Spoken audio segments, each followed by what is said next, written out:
This chapter is an absolute whirlwind of innovation. We see the Three Musketeers proudly present their groundbreaking silver plate photos, a true marvel for their time, only for the leader to immediately, almost casually, blow their minds with visions of miniaturized cameras, dry plates, enlargers, and even color photography. His ability to leapfrog generations of R&D, conceptualizing gelatin dry plates from pigskin and albumin paper from eggs practically overnight, is just astounding. It's that transmigrator cheat code in full effect, and watching the researcher's awe as he unravels these impossible ideas is pure gold. What truly resonates is the sheer pace and the leader's vision. One moment they're marveling at a single precious unique image, the next he's outlining its use for tracer rounds, mass-produced photos for intelligence, and equipping every scout. The blend of their excited, incremental discoveries with his almost nonchalant, futuristic directives is brilliant. With the Shin tribe conflict looming, and bullet experiments now personally overseen by him, how will this rapidly evolving, image-capturing art fundamentally reshape their understanding of warfare and their very history? The ripple effects are going to be massive. With such miraculous technology as a camera, it was only natural to first photograph the key contributors, to record history. The rat shaman, the old man who had brought the calendar to the tribe, absolutely had to have his own high-definition portrait immortalized in the annals. You entrusted this task to Kubing. As a native of the tribe, he knew the rat shaman well and was familiar with his haunts, so he dashed off to the astronomical observatory. When the old man was brought over, he was completely bewildered. Kubing couldn't explain it clearly either, only saying that the chief wanted to take his photograph. This new term, upon reaching the rat shaman's ears, was automatically translated as paint his portrait. But when he followed Kubing to the foot of the office building, he saw you empty-handed. Never mind an easel and brushes. You didn't even have a sheet of sketching paper. Besides, why would a portrait session be held out here under the blazing sun instead of indoors? The rat shaman, his mind full of questions, was pulled by you to the front of the sundial. "Chief, are we going to paint right here?" he asked, pointing at the ground beneath his feet, his face clearly saying, "You've got to be kidding me." "Not paint, photograph," you explained, deftly inserting a new film plate into the camera. "It's much clearer than a painting and faster, too." "Oh," the rat shaman said, half believing and half doubting. "So how should I cooperate? Could I have a stool? These old bones of mine can't stand for long." No need," you directed. "Just stand right here. Yes, rest your hand on the sundial. Look at me, look at this little black box in my hand. Yes, that's it, a natural expression, don't move. Done." As soon as your voice fell, there was a click, and the exposure was complete. The whole process was as swift as a gust of wind. The rat shaman was utterly dumbfounded. That was it. He hadn't even settled on an expression yet. Were you painting him or were you playing a prank on an old man? Afraid the old man might misunderstand and think you were making fun of him, you quickly had John Ying hand him a finished photograph taken a few days earlier. "Rat shaman, take a look," you said, pointing to the photo and explaining, "This is the new technology Kubing and the others have come up with, called photography. You stand in front of this little box for a moment, and it can print a person, turning them into this kind of black and white picture. Yours is already done. You'll be able to see it tomorrow." "Oh, photography." The rat shaman leaned closer to look, clicking his tongue in wonder. "It can draw you just by looking and so lifelike. That Kubing, he's really something. I've known since he was a child with his remarkable aptitude that he was destined for great things." Seeing the old man was about to launch into a lengthy speech of praise, you had no time to reminisce with him. The setting sun waits for no one. You immediately gave Kubing a look that said, "He's all yours," then turned and left with Tang Yao and Ao Fei. The group first rushed to the top floor of the administration building, and from that vantage point, took a spectacular panoramic shot of Hanyang City. Then, Tang Yao, putting her newly acquired skills to use, also used the camera to take a leader-at-work photo of you. sitting behind your desk, busily writing. Afterward, you hurried off to the windmill. You had Tang Yao stand in front of the enormous windmill and captured a beautiful, pastoral-themed photo of her. Just as you were preparing to leave the city to photograph the city walls, Kubing, having finally settled the rat shaman, caught up, panting. So you all climbed the high city wall again, capturing the distant river, the golden rice paddies, and the sailboats docked at the pier, one by one. Then you ran down to the base of the wall and, looking up, photographed the imposing city wall, the soldiers on guard, and the majestic war drums. Not until the sun had completely sunk below the horizon, dyeing half the sky red, did the convoy transporting equipment from the industrial county happen to return. You immediately ordered the convoy to halt in the street, and seizing the last rays of light, took several close-up shots of it before finally calling it a day and heading home, satisfied. The new equipment brought by the convoy was placed in an empty barracks in the city, while you, leading the others, dived headfirst into the new darkroom. The temporary shed in the courtyard had long since been dismantled. Following your instructions, the handmaidens had converted a small study into a professional darkroom. Now that the technology was mature, setting up a proper studio for yourself to dabble in photography during your leisure time was an excellent idea. In the darkroom, filled with a dim red glow, you, Kubing, and Ao Fei were busy developing the day's photographs. Tang Yao, Xiao Di, and the others, curious, also squeezed in to watch the excitement. Kubing bustled about at the developing table as one small glass plate negative after another gradually revealed its image in the chemical bath. But the images on them made the three women watching frown. "Husband, is this photo ruined?" Xiao Di asked, pointing at a negative, her tone full of distaste. "Why is the face black and the hair white? It looks quite frightening." "This is how it's supposed to be," you said, picking up a developed negative and explaining it against the red light. "This is called a negative. The blacks and whites are reversed. The advantage is that it can be copied infinitely and also enlarged or reduced." As you spoke, you secured the negative in a holder and placed it in the enlarger beside you. You turned a knob, and a beam of light from the enlarger's carbide lamp passed through the negative, projecting vertically onto the work surface below. Instantly, an image with normal black and white tones appeared. "See, it's corrected now, isn't it?" you said as you demonstrated. Kubing's and Ao Fei's eyes immediately lit up. "Chief, so how do you enlarge it?" "It's the same principle as adjusting focus." You turned a handle on the side of the enlarger, and the entire head began to move up and down. On the work surface, the image of the rat shaman leaning on the sundial grew larger and smaller as you adjusted it. "Wow, it can do that too," John Ying exclaimed excitedly from the side. "This is so convenient, you can make it any size you want. There's more." You adjusted the height until the projection was exactly a quarter of the photographic paper's size. Then, in the darkness, you swiftly operated the light baffle to expose the paper. "Develop this one," you said, handing the exposed photographic paper to Kubing. Kubing immediately complied. A dozen or so seconds later, a miracle occurred. On a single sheet of photographic paper, 4 identical photos of the rat shaman clearly emerged, as if they had been copied and pasted. This time, everyone was stunned.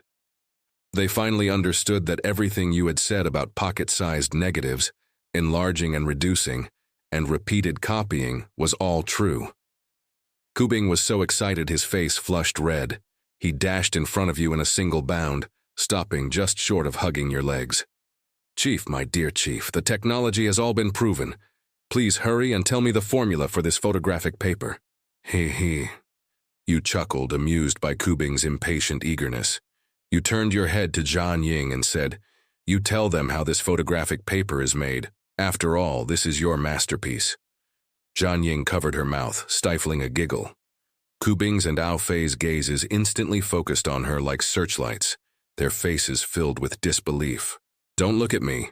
The chief taught me everything," John Ying said, waving her hand. "You just mix egg whites and table salt together, let it clarify, then evenly coat paper with the salted egg white liquid, and let it dry. I don't know what comes after that. The rest is simple. you added from the side. The paper coated with egg white is then treated with silver nitrate, and it becomes the photographic paper you're using now. Just salted egg whites? Kubing stammered. This can actually work? Chief, what's the principle behind this? He was so astonished by this ingenious method that his brain practically seized up. He couldn't fathom how a bit of egg and salt could transform ordinary white paper into a miraculous developing medium. You cleared your throat and began to explain the science. The principle is the same as the gelatin I had you coat on glass. They're both collagen. The purpose is to form a layer on the surface of the medium that can hold an image. Treat it with silver nitrate, expose it to light, and the image is captured. To put it plainly, you could even use this photographic paper directly as a negative, with the same effect as your expensive silver plates. A one-time image. The difference is that the image on a silver plate photograph is etched into the silver layer, whereas the image on albumin paper only rests on the surface coating. So, each has its pros and cons. Silver plates are durable and can last a long time, but albumin paper is cheap, clear, and can be easily copied. Aside from a shorter lifespan, it wins hands down in other aspects. Hearing this, Tang Yao grew nervous. Chief, does that mean this paper will go bad in just a few months? Not that quickly, you reassured her. The main concerns are oxidation and overexposure to sunlight. If framed under glass and kept out of direct sun, it should be fine for 80 to 100 years, at most yellowing a bit after a few decades. Oh, good. That's quite a long time then. Deng Yao sighed in relief. I was worried I wouldn't be able to take it back to show my aunt. Indeed, Chief, Ao Fei also remarked with feeling. Several decades is long enough. The key is that it's cheap and can be easily copied and enlarged. This is something truly suitable for large-scale popularization. Exactly, Kubing chimed in excitedly. Eggs, salt, plain paper, these are things every household has. For the price of one less egg, you can take several photos to pass down through the family. Who couldn't afford that? Having invented the technology himself, he naturally wanted his family to experience it. But silver plates were too expensive. His meager salary was nowhere near enough. Not to mention that a high-end institution like the Research Institute wouldn't specially prepare plates for his personal family matters. Now, with albumin paper, all those problems were solved. Husband? Xiaodi asked at this point. How do you plan to promote this art of photography? Will you open photo studios or sell cameras? What are your thoughts? You asked her with a smile. What ideas could I have? Xiaodi said with a shrug. Just asking. Anyway, you're definitely keeping a set at home. I can tell from how you've remodeled this darkroom. You pondered for a moment, then said, cameras are easy to make, but enlargers aren't cheap. So we'll sell the equipment first. Government offices get priority, followed by the military. Each garrison post should have at least 5 cameras and 1 set of developing equipment. For now, we'll centrally produce and sell negatives and photographic paper in packages. Once it's widespread in all cities and Bamboo Island is secured, I'll implement a new identification card system. Everyone will need an ID card with a photograph showing their name, age, place of origin, noble rank, and anti-counterfeiting marks. Everyone has to get one? Tang Yao exclaimed. Adults must, you added. With photo identification cards, administration will be much easier. Cases of impersonation and exploiting loopholes for benefits will decrease significantly. Later, when banks open and train and boat tickets are implemented, these ID cards will be very useful. Having clarified the plan, the group once again immersed themselves in developing photos. All of the day's masterpieces were enlarged and transferred onto photographic paper, some copied several times over. Looking at these convenient and inexpensive photos, Kubing felt an itch he couldn't scratch.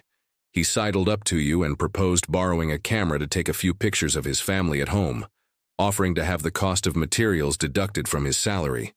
This kid really had no sense of propriety. You shot back at him on the spot. You brat. I assigned you to research bullets, and what do? You come up with a camera for me. Now the equipment for making shell casings has arrived, And you're still thinking about playing with cameras? Have I been too lenient with you? Look around. Which of my personal guards dares to be as insolent as you? If you don't get back to work properly, I'll take your picture and hang you on the wall, you scolded, poking his forehead. Kubing shrank his neck and muttered under his breath. You weren't like this before. You've become stingy since having a child. If you don't want to lend it, just say so. Why find so many excuses? Smack. You smacked him on the back of the head. Still talking back? No respect for your elders, getting bold, are we? Your punishment is to stand guard at the city gate tonight. Kubing didn't dare argue further. Pouting, he went out looking aggrieved. Seeing his dejected state, Xiao Di, Zhan Ying, and Tang Yao all burst out laughing. Husband? He's about to get married and you still treat him like a child, Zhan Ying said with a laugh. He is a child. Look at him. Does he look like an adult in any way? You retorted, displeased. He just wanted to take some photos for his family. Look at you. Xiao Di also chimed in to support him. Of course he can take photos, but he shouldn't have brought it up at this time. He can't distinguish priorities, he's too playful, and needs to be taught a lesson. Your tone shifted as you made arrangements. Tomorrow you go to his house and take several photos for his family. Don't tell him. I'm going to leave this kid hanging for a few days. Oh, you. You just have a sharp tongue but a soft heart, Xiao Di said, playfully poking your lips with a mock reproach. Early the next morning, Kubing, who had endured a night of cold wind at the city gate, appeared at your doorstep with dark circles under his eyes. He hadn't eaten breakfast. His clothes were damp with dew, and he looked as wilted as an eggplant nipped by frost. When you came out, you glanced at him, ignored him, and headed straight for the barracks with your personal guards. Kubing pouted, then steadying his saber, followed. Just as he was about to step forward, a young woman in a white dress suddenly ran out from your courtyard. He had never seen her before, but from her attire she wasn't a handmaiden. The young woman ran straight towards him, a faint blush on her cheeks, and pressed a lotus leaf-wrapped package into his hand. You haven't eaten, have you? Don't talk back to the chief anymore. Here, this is for you. Having said that, before Kubing could react, the young woman turned and ran back into the courtyard. Kubing dazedly unwrapped the lotus leaf package. Inside were 3 hefty rujiamo, Chinese meat buns. Shiny red braised meat, fragrant soy braised eggs, and knotted tofu skin were sandwiched in thick flatbread, garnished with cilantro and green peppers. His stomach let out an embarrassing rumble and he nearly drooled. But his mind was like a crashed computer, completely blank. Who was she? Why did she give him food? How could she be here? This girl was really pretty. Wait, why am I still standing here? Oh no, I didn't keep up with the chief. I'm going to get punished again. The large, previously empty barracks warehouse in Hanyang City was now bustling with activity again. It was crammed full of brand new machinery and equipment, looking for all the world like a small arsenal. You arrived early in the morning to this very scene. A researcher named Hu Jin was directing people unloading cargo. He had been sent by the Power Dynamics Institute to supervise the equipment installation. Chief, the double-barreled shotgun you requested. Seeing you arrive, Hu Jin immediately took a gleaming shotgun from a wooden crate and handed it to you. Currently, we've only managed to rush-produce this one prototype. The barrels were first sand-cast into blanks, then cold-hammered and drawn out, and finally bored and polished using a steam-powered boring machine. There's no rifling inside. It's a smooth bore. You took the gun. It felt heavy in your hands. This was a toy you had designed for yourself. The barrels were arranged one above the other, connected to the stock by a hinge in the middle. To load it, you'd break it open with a crack, insert 2 shotgun shells and snap it shut, simple and crude. The design was very similar to the sporting shotguns used for skeet shooting in the Olympics, and it also bore a striking resemblance to the S686 double-barreled shotgun from video games, though yours had over-under barrels, making aiming more convenient. You shouldered the gun, trying out an aiming stance. Both the weight and feel were pretty good. Next, you found a table and, in a flash, completely disassembled the gun, carefully inspecting the machining quality of each part. After examining it, you commented, "Looks all right, but I don't know how it will perform. Has it been test-fired?" Replying to the chief, not yet. Our research institute doesn't have live ammunition, Hu Jin answered honestly. You nodded, then slung the broken open shotgun over your shoulder, looking very much the part of an old hunter. Pointing at the machinery in the warehouse, you asked, "Tell me about these treasures." "Yes, sir." Hu Jin immediately stepped forward and began to explain with an expert's familiarity. 2 steam-powered punch presses, driven by Iron Ox Model 1 steam engines. One punches shell casings, the other punches projectiles and wads. Switch the die, and you can alternate between shotgun shells and rifle cartridges. As for output, we haven't run them for a full day to test yet. There are also several manual loading machines. The one for rifle cartridges can load 400 rounds at a time, and the one for shotgun shells, 100. A single person can operate them. Additionally, there's a shell casing washing machine that can clean recovered casings for reuse. Not bad, you acknowledged, then asked, "Do you have any sample casings? Let me see them." Hu Jin immediately brought over a box. Inside it was a field of glistening yellow, all freshly pressed brass shell casings. You picked up a handful of 8mm full-power rifle casings. They were 5.7 centimeters long, with a propellant charge a hefty double the projectile's weight. Paired with a 3-centimeter-long streamlined projectile, the entire cartridge would exceed 8 centimeters in length. Its power could well be imagined. Nearby was a small box of shotgun shells and another box of primers, glittering gold like grains of millet. Looking at these familiar yet unfamiliar components of modern weaponry, a wave of emotion washed over you. "What about the prototype rifle?" you asked Hu Jin. Replying to the chief, "The wooden parts and the receiver are done. It's just the rifling and the barrel that isn't sorted out yet. However, before I came, they were close to perfecting the rifling equipment. I estimate the prototype rifle can be delivered in a day or 2. "Good," you nodded. "Then you all should hurry up and calibrate the machines and start production as soon as possible." "Yes, sir."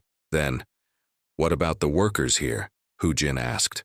You scanned the area and casually pointed to a small detachment of your personal guards, telling them to act as temporary workers for now.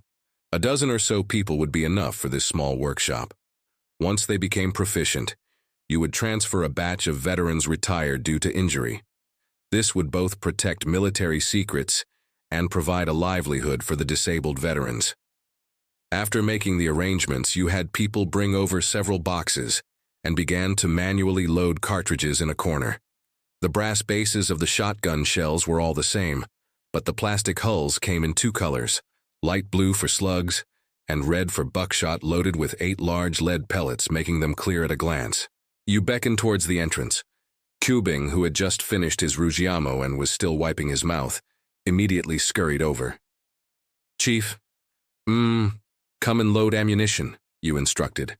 "If you want to play with new toys, you first have to understand them. Learn well." Kubing's eyes, however, were fixed on the double-barreled shotgun slung over your shoulder. This thing was completely different from the firearms he had imagined, yet he inexplicably felt its design was more rational, more advanced. The gleaming steel barrels, paired with a carved solid wood stock, exuded an industrial aesthetic. He badly wanted to ask if he could try it, but seeing there was only this one prototype, the words reached his lips, and he swallowed them back. It went without saying that such a good opportunity wouldn't fall to him. Coupled with the young woman's admonition from the morning, he refrained from saying more and obediently began learning to load ammunition from Hu Jin. The shotgun hulls were made of gutta percha, a material that softened when heated. Workers first used steam pipes to heat water, tossed the hulls in to soften them, then placed them on a machine to be roll-pressed together with the brass cartridge bases. After cooling, the 2 parts were firmly bonded. Only after they were joined did the manual loading begin. Kubing, mimicking Hu Jin, first inserted 100 hulls into the grooves of a metal plate, then arranged primers on the base, and finally cranked a lever. With a thunk, the primers were pressed into the hulls. Next, he poured propellant into a funnel, filling each hull, then pressed in a paper wad and poured in 8 large lead pellets. Finally, the shells were sealed using a heat-crimping technique. Only then was a shotgun shell complete. As a beginner, Cubing took 10 minutes to load 100 rounds, slow as a snail. But you estimated that once the workers became proficient, a batch every 3 minutes would be no problem. Loading rifle cartridges was much faster. The machine that could load 400 at once only had 3 steps: pressing in the primers, adding the powder, and seating the bullet. A novice could complete a batch in 5 minutes, a skilled worker in 2. Unfortunately, while the ammunition was ready, there was still no sign of the rifles. You watched in the workshop for over an hour. Only when Cubing had assembled 1,000 shotgun shells did you speak. All right, leave the loading to others. Cubing, Hu Jin, come with me to the firing range to test the gun. Yes, Chief. Cubing was so excited he nearly jumped. He knew this all-firearms unit would be his to lead in the future. How could he not be thrilled? You led your men out of the city on horseback. Ao Fei, his camera slung over his shoulder, tagged along. Such a historic event had to be commemorated with photographs. The clatter of hooves quickly brought you to the firing range outside the north gate. The fields had long been harvested and were now a stretch of withered yellow. You had issued orders beforehand. This was a military restricted area, patrolled by cavalry, so no unauthorized person would wander in by mistake. At the range, a shooting area with a sunshade had already been set up. Ahead lay a wide, flat expanse, with targets set up every 10 meters. After tying up the horses, you unslung the double-barreled shotgun from your back. Cubing immediately sidled up, firing off questions like a string of firecrackers. Chief, how far can this gun shoot? Why does it look different from the blueprints you showed me? Is this also going to be issued to us? You're asking so many questions at once. Which one should I answer first? You shot him a look. This is a double-barreled shotgun. It loads 2 rounds at a time, and its range doesn't exceed 100 meters. It's designed for power, for dealing with large creatures at close range. Even your Ben, I estimate 2 shots could take him down. Hearing you use his precious mount as an example, Cubing's face instantly darkened. You ignored him and continued. Our targets are the giant man-eating apes. No matter how formidable those things are, they won't withstand a single shot from this kind of shotgun. You walked to the firing position holding the gun and said to a nearby personal guard, change the targets within 100 meters to 1 every 5 meters and cover them all with lamellar armor. The guard acknowledged the order and left. Cubing, meanwhile, opened an ammunition box and began taking out shells. You glanced at him and asked with a smile, want to fire the first shot? Cubing's eyes instantly widened, his face full of delighted surprise. Really? The chief is willing to let me try the first shot? Enough talk. If you don't dare, then forget it. I dare! I dare! Cubing, afraid you'd go back on your word, was practically jumping up and down in anxiety. Quiet! What are you yelling about? You thrust the gun into his hands and began to instruct. See this little lever here? Flick it, and the barrels break open. Cubing flicked it, and the shotgun indeed folded into a dog-leg shape. Before you could continue, he snatched 2 red shotgun shells from the table, inserted them, and snapped the barrels shut with a click. Not bad, kid. You already know how to load it, you teased. Cubing giggled foolishly, awaiting your next instruction. See this hammer? Pull it all the way back. That's called cocking it. Cubing did as told, his finger naturally settling on the trigger. With sharp eyes and swift hands, you grabbed the barrel with one hand and smacked him on the back of the head with the other. Don't move your finger without an order. Where do you think you're putting it? What if it accidentally discharges and hurts one of our own? Cubing shrank his neck. Holding the cocked gun, he didn't dare talk back and could only let out an aggrieved, "Oh." Support the gun with your left hand, grip the stock with your right, and keep your index finger outside the trigger guard. That's right. Press the buttstock firmly into the hollow of your shoulder. Eyes on the sights. I know this, Cubing interjected. It's like the sights on a crossbow, 3 points in a line. You nodded. The tribe's divine arm crossbows had already borrowed from firearm design. It wasn't difficult for him to get the hang of it. Let me remind you, you said sternly, this thing is as loud as a cannon, and the recoil is strong. Brace your shoulder, grip the gun tightly, and don't drop it when you fire. Okay, I'm ready. Chief, which one should I shoot? Kubing adjusted his stance, his cheek pressed against the stock, aiming with one eye. You thought for a moment and said, "Try the 50-meter one first." Before the words were out of your mouth, there was a loud bang. The kid Kubing had already pulled the trigger, giving you no time to prepare yourself. After the shot, you were a little surprised. Kubing, whether through natural talent or because he'd truly heeded your words, kept his shoulder perfectly still. His grip on the gun was steady, and the muzzle barely jumped. However, the tremendous blast still gave him quite a shock. He was stunned for a moment. The 50-meter target was hit dead center. You clearly saw several plates of its lamellar armor blown off. Kubing shook his head to clear it and, without turning, asked, "Chief, which one next?" "The 40-meter one." Bang! Another deafening report, and the 40-meter target fell. This distance wasn't great, so hitting it was nothing remarkable. But Kubing's way of holding the gun made you increasingly feel that this kid was a natural with firearms. Gun down, break it open. Kubing deftly broke open the barrels. With a pop, 2 smoking shell casings ejected, tracing an arc through the air. His face was flushed with excitement. What boy doesn't love weapons? He felt this new type of firearm was practically tailor-made for him. "2 of you, go check the targets," you ordered your personal guards. The 2 men trotted over, repeatedly glancing back at Kubing, afraid the thing in the kid's hands might suddenly go off. You picked up the spent casings from the ground and examined them. The gutta percha hulls were in good condition. It seemed they could be reused. You tossed the casings into a basket and asked Kubing, "How does it feel?" "It handles great, much faster than stringing a crossbow."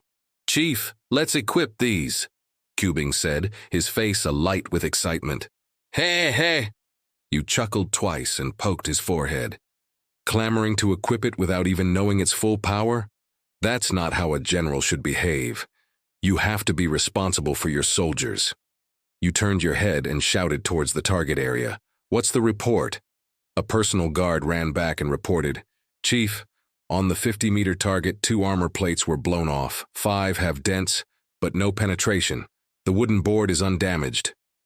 Another guard followed up, shouting, 40-meter target, 3 armor plates blown off, 4 dented and 1 penetrated. There's a small hole in the wooden board." You patted Kubing's shoulder. "See? Not as powerful as you thought. This gun firing buckshot is only truly lethal within 30 meters. Further out, it can only wound, not kill." Kubing's mouth fell open, slightly dazed. Such a powerful gun had an effective lethal range of only 30 meters. Was this a joke? He couldn't help but grumble to himself.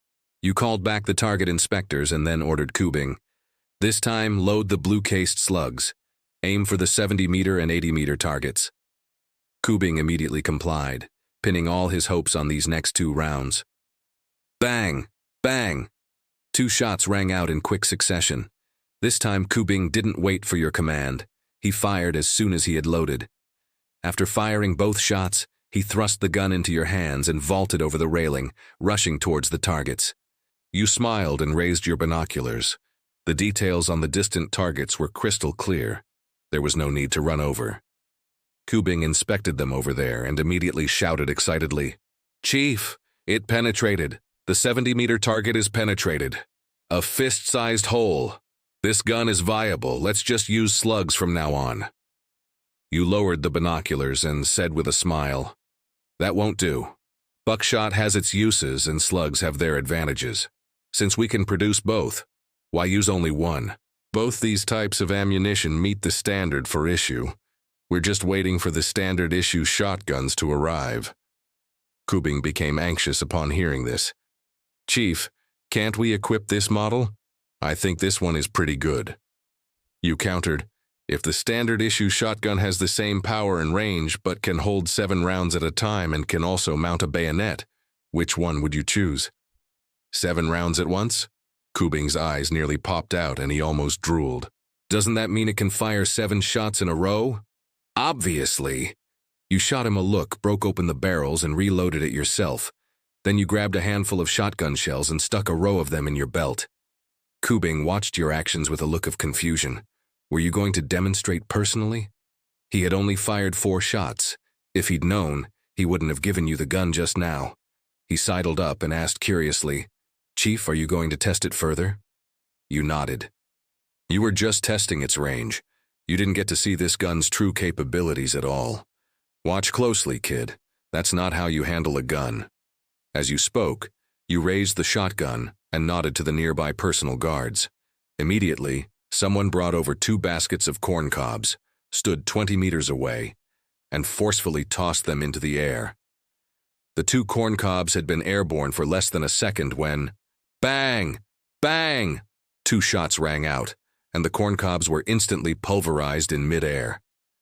Snap shooting, moving targets, corn cobs 20 meters away. Such small targets moving so fast, blasted by your 2 shots in an instant. What kind of marksmanship was this? Freakishly good. If 2 sparrows flew by, you could probably shoot them down directly. Wow, Chief, you're too amazing with a gun. How did you do that? Teach me. Kubing instantly turned into a fanboy, his eyes shining, full of admiration. Clay pigeon shooting is all about eye-hand coordination, hitting whatever you look at. On the battlefield, this skill would make you a mobile turret, able to cut down anyone in your path within 30 meters, be they man or god. Hitting a 10-centimeter clay pigeon is godlike skill, but against a human-sized target, with a little training, there's absolutely no chance of missing. And the display you had just put on was beyond what training could achieve. It made everyone's jaws drop. Want to learn? Can't be taught. It's all down to talent and hard practice. As you spoke, you had already reloaded with lightning speed. Keep up. I'll teach you what tactical shooting is. With that, you crouched low, raised the gun, and dashed out like lightning. Kubing followed close behind. As you ran, you fired 2 quick shots at 2 targets ahead. Bang! Bang! The 2 targets fell. Simultaneously, you had already slid behind a wooden barrier. Open breach, eject shells, load, cock. The series of actions was as smooth as flowing water, taking no more than 2 seconds. The instant you finished reloading, you suddenly leaned out from the side, flicked the shotgun, and bang! Another target 30 meters away fell. You then quickly ducked back. Clean and decisive, every shot hit its mark. This divine marksmanship left the crowd of personal guards dumbstruck. Kubing, right beside you, felt it even more keenly. He watched with his own eyes as you leaned out, fired, and ducked back, the entire process taking less than a breath's time. In a firefight, he wouldn't even have a chance to react. The chief wasn't just accurate. Combined with these tactical movements, he was absurdly skilled. You leaned out again from the other side of the wooden wall and took down another target. After ducking back to reload, you executed a one-handed vault, diving cleanly over the wooden barrier. Upon landing, you rolled forward with the momentum, then immediately fired 2 shots from a kneeling position before quickly dropping prone and reloading. Shooting while moving upright, snap shooting from a kneeling position, shooting after a roll, reloading while prone. You fired 10 shots, every one a hit, seamlessly transitioning between various tactical movements, looking so cool it was dazzling. The personal guards watched, their eyes practically sparkling. Ao Fei, who had come along to take pictures, hadn't managed to capture a single shot. You moved too fast with the camera's 8-second exposure. It couldn't even catch your blur. You were very satisfied with this performance. Swords and blades were not your forte. Firearms were your most familiar friends. Kubing, on the other hand, stared at you with utter adoration, his eyes even more covetous of the shotgun in your hands. Chief, can I have my own double-barreled shotgun? No. Your face hardened instantly. The tribe does not prohibit swords, blades, bows, and spears, but firearms must be strictly controlled. Apart from active duty officers and soldiers, private ownership is strictly forbidden. You have military status now, so you can be issued standard firearms, but those are the Army's property. Not yours, understand? Oh, Kubing replied, disappointed, then asked, so when will our standard issue weapons arrive? When will I be able to train until I'm as skilled as you? Just wait, it'll be a couple of days. You can borrow this one for now to get familiar with it, Don't break it, don't point the muzzle at anyone, and don't pass it around when it's loaded. Everyone come try it, 10 rounds each, everyone gets a turn, no snatching. At your call, a crowd of personal guards swarmed around with a whoosh. They had been eyeing it covetously for ages. Now that they had the chance, how could they pass it up? Kubing, being in a favorable position, fired 10 shots first, satisfying his craving, and then even acted as a temporary instructor. A line of men formed, and the sound of gunfire echoed across the range. The test results from the first day were clear. Buckshot was absolutely lethal within 30 meters, while slugs had an effective range of 70 meters. Although the range was less than that of crossbows, the power was immense, making it the undisputed king of close combat. You plan to equip the new unit with a small number of shotguns, with bolt-action rifles as the mainstay, creating a high-low mix to adapt to different battlefields. In 3 days, the ammunition workshop, relying on manual labor, managed to produce over 80,000 rounds of ammunition. Over in the industrial county, they finally delivered the prototype rifles. Early the next morning, you once again led a group of personal guards to the firing range. This time, a dozen or so prototype rifles had been delivered, more than enough for one per person. After a few days of training, these guards had completely fallen in love with this new type of firearm. It was powerful, easy to learn, and much simpler than mastering the crossbow. Hearing that the standard-issue firearms arriving this time were capable of continuous fire, everyone was even more excited. Wouldn't that be even more satisfying to shoot? There were a full 13 types of new prototype guns delivered. Shotguns alone accounted for 7 types, and bolt-action rifles for 6. Of course, this didn't mean 13 completely different guns were made, but rather that slight adjustments had been made on the same platform. Take the shotguns, for example.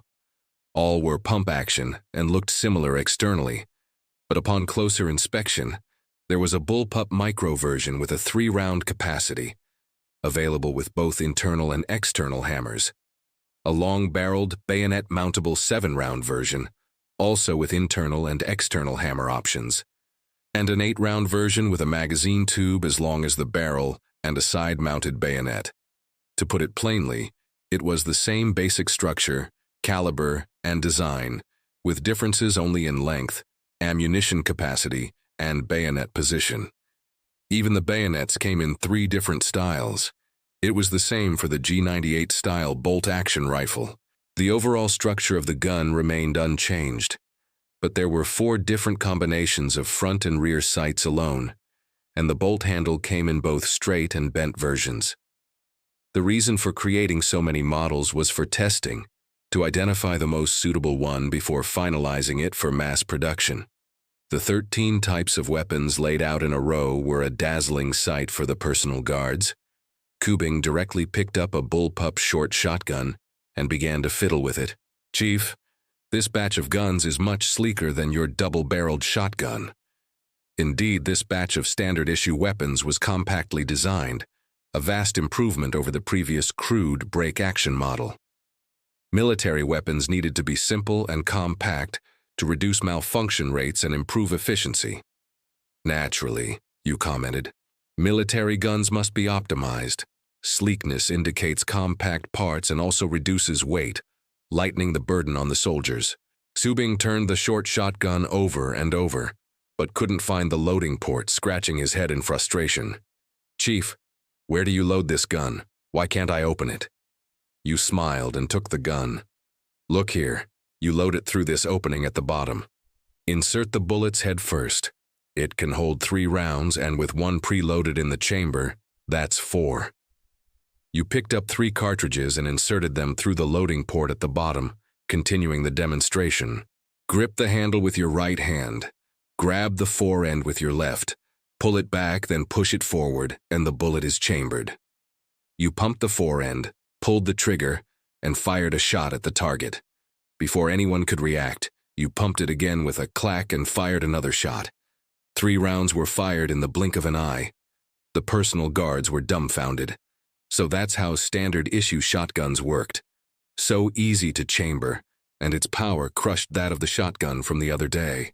Kubing, like a child with a new toy, picked up another short shotgun and mimicked your actions, loading, pumping, and firing. But he soon discovered that his was an external hammer model. When he pumped the fore end, a part protruded from the back.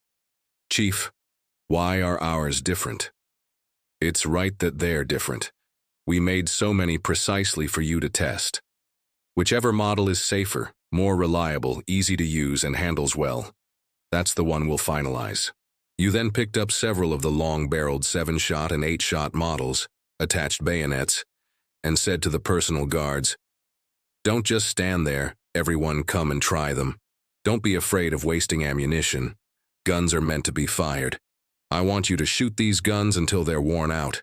Try the bayonets too, see which one handles better." The personal guards surged forward, snatching up the guns. There were only a few of the new shotguns. First come, first served. Those who didn't get one could only look longingly at the longer, slimmer guns nearby. One personal guard, itching to try, picked up a rifle and asked you for guidance. "Chief, this must be the rifle you were talking about, right? How do you use it?" You took the gun, gestured with it, and asked the technical advisor, Hu Jin, "Where are the stripper clips I asked for?" Hu Jin immediately produced a cloth bag. Replying to the chief, "We only made these as a trial, 500 of them." You poured some out and said to the crowd, "Those of you without guns, come over and learn to load." You demonstrated how to press cartridges onto a stripper clip, then beckoned to the guard who had asked earlier, "Watch carefully. This is called a bolt action mechanism. Grip the bolt handle with your right hand, turn it upwards, pull it back, and the magazine opens. Insert the stripper clip into the guide, press the cartridges in with your thumb. It can hold 5 rounds. Then push the bolt handle forward and turn it to the right. This completes the locking. Finally, look here, this is the safety. Disengage it before firing, and keep it on at other times to prevent accidental discharge. Remember that." The personal guards nodded in agreement, fiddling with empty guns, mimicking your actions. You, however, had already raised your rifle. Load, chamber, disengage safety, aim, pull trigger. Bang! A loud report, and a flash of fire from the muzzle. However, the target in front remained unmoved. "Shot low," you muttered to yourself, working the bolt again. Clack, ting, the spent casing was ejected cleanly. You adjusted the rear sight and aimed again. Bang! The target still didn't move. The personal guards exchanged glances. Could this rifle's accuracy be so poor? Just then, Hu Jin, looking through binoculars, shouted excitedly, "Chief, it's a hit. The 350-meter circular target, it's spinning. I see the bullet hole." You smiled with satisfaction, thinking to yourself, "Bolt actions are a man's romance, shotguns are weak sauce." The surrounding personal guards were instantly petrified. What the heck? 350 meters. A precise hit? Kubing, who had been having a blast with his shotgun nearby, was also stunned and quickly raised his binoculars. Sure enough, the distant red circular steel plate was still swaying, with a clear new black dot on it. His mouth instantly dropped open, his chin nearly hitting the ground. You didn't stop, working the bolt again and firing successively at the 200-meter, 230-meter, and 250-meter targets until the magazine was empty. Several personal guards nearby, holding binoculars and watching the 3 targets sway with each hit, felt their mouths twitching. For a crossbow, a range of 200 to 300 meters was the absolute maximum for an arcing shot. Hitting anything accurately was pure fantasy. In the tribe's divine arm crossbow assessment, hitting 6 out of 10 shots at 150 meters was considered passing. Beyond that distance, one could only rely on a volley of arrows, with hits depending entirely on faith. But rifles were different. Their trajectory was flat. Within 300 meters, they hit where you aimed. Therefore, the impact of these few shots on them was imaginable. Kubing sidled over, grinning, his eyes shining. "Chief, can this rifle really hit 1,000 meters?" You shook your head. He wasn't disheartened. Being able to hit at 350 meters was satisfying enough. But what you said next made everyone's jaw drop. With this type of gun, the bullet can travel 2,000 meters, no problem. But its effective range is 1,000 meters. For accurate aimed fire with iron sights, it's about 500 meters. 500 meters? Kubing stammered. It can shoot even further? Theoretically, yes. I'll try. You had someone bring over a table, place the ammunition box on it, and lay prone, steadying the rifle. For 500-meter iron sight shooting, the prone position was the most stable. You loaded the rifle and said to the person with the binoculars, "Help me spot the impacts. I need to adjust the sights." You pushed the rear sight ladder to the 500-meter mark, took a breath, aimed for about 10 seconds, and pulled the trigger. Bang! Hit! The chief hit it! Someone immediately shouted. Kubing looked closely and said awkwardly, "Chief, you hit the 510-meter target." You looked through your binoculars, your expression unchanged. "I was aiming for the 500-meter one. That's a miss." You worked the bolt again and made a slight adjustment to the rear sight. Bang! "Chief, this time it's 1 meter to the left," Kubing reported. You grunted an then fired 3 more shots. Bang, bang, bang, emptying the 5-round magazine without even grazing the target. The personal guards looked embarrassed, but you said, "The front and rear sights on the prototype reflect too much light. They're not good. For future mass production, all metal parts must be given a blackened finish." You then asked Hujin, "Didn't I ask for a front sight with a protective hood and a U-notch rear sight? Where is that gun?" Hujin quickly found it and handed it to you. You lay down and tried it. The hood did indeed block the glare, but the U-notch was still dazzling. "Who has an ink brush?" you asked. Hujin immediately pulled out a portable ink brush. You removed the cap and directly blackened the front and rear sights with the ink. "That's more like it." You lay down and aimed again. Bang! "Chief, 1/2 meter to the left," Kubing reported immediately. You didn't speak, working the bolt again and making a micro-adjustment. Bang! This time the target 500 meters away spun around. "Hit, the 500-meter one. I saw it too. There's a black dot on it." The personal guards chattered excitedly, snatching the binoculars from each other. You ignored them and continued to work the bolt. Hitting once could be luck. Repeated shots were needed to test accuracy. Bang! "Hit again. There are 2 bullet holes on it now," Kubing shouted excitedly. You continued firing until the magazine was empty. Final score, 3 hits out of 5 at 500 meters. This result was enough to make you proud. This was 500 meters with naked eye iron sights. Fortunately, this world had no light pollution, and your eyesight was astonishingly good. Otherwise, you wouldn't have been able to see the target clearly at all. To shoot accurately, you first had to be able to see. The tribe's food supply was decent. The common folk ate their fill and often had meat. This was thanks to the development of animal husbandry. But this was largely limited to the established 8 commanderies of Hanyang. Other areas were still lacking. Diet directly affects eyesight, and firearm units have extremely high requirements for vision.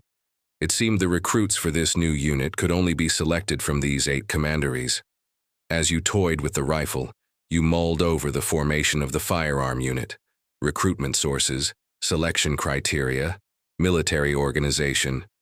The existing garrison system was clearly unsuitable. It had to be reformed. Having witnessed your divine skill of hitting 3 out of 5 at 500 meters, the personal guard's interest in rifles surged, and they all picked up guns to try long-range shooting. Kubing was still holding his shotgun. Seeing you staring blankly with a rifle in hand, he wanted to go over and ask for it, but was pulled back by the head of the personal guards. "The chief is thinking about something. Don't disturb him." Kubing could only reluctantly go over to watch the others. You were currently pondering what kind of military system would suit this new unit. Military systems had to be based on weapons and tactics. You first thought of the 3-3 system, 9-man squads, 3 fire teams, prioritizing firepower. But this tactic was based on having automatic weapons, immense firepower, and dispersed soldiers to effectively reduce casualties. The Han tribe's situation was different. They had no automatic weapons, and their main enemy was still the incredibly powerful man-eating apes. A sparsely deployed 3-3 system was not suitable. Against giant apes, shotguns were the best weapon, but only for close combat. Rifles could perfectly compensate for the lack of long-range firepower. The ratio of shotguns to rifles in a squad needed careful consideration. You pondered for a long time, then suddenly slapped your forehead and smiled. You weren't trying to build an army of hundreds of thousands. It was only 3,000 or 4,000 men in total. The tribe's industrial capacity was more than enough to supply this number, so why stipulate that each person could only have one weapon? Thus, you still decided to adopt the 9-man squad 3-3 system, but with completely different tactical objectives. Your idea was a squad divided into 3 teams of 3. One person in each team would be equipped with a shotgun as their primary weapon, responsible for charging forward. The other 2 would be equipped with rifles as designated marksmen, providing long-range fire support from the rear and buying time for the lead assaulter to reload. The 2 riflemen, firing alternately, could ensure continuous fire, keeping the assaulter constantly under cover. The 3 assaulters would advance in a triangular formation, maintaining a distance of 50 meters from each other. This distance was well within the shotgun's effective range. If anyone encountered danger, the other 2 could immediately concentrate their fire. Giant apes were not numerous. Under this tactic, any giant ape that appeared would immediately face the concentrated fire of 3 high-powered shotgun blasts. No matter how formidable it would go down on the spot. Moreover, the tribe's shotguns could be reloaded extremely quickly, allowing for almost continuous fire. At the same time, to ensure the close combat capability of the riflemen in the rear, each of them, in addition to their rifle, would also be equipped with a short-barreled 3-shot shotgun. After all, when it came down to melee, a 1.65-meter-long rifle was really inconvenient, and the assaulters at the front, to compensate for their lack of long-range firepower, would also each be equipped with a rifle. In other words, in this firearm unit, each person would be equipped with 2 guns, with only the configuration of primary and secondary weapons differing.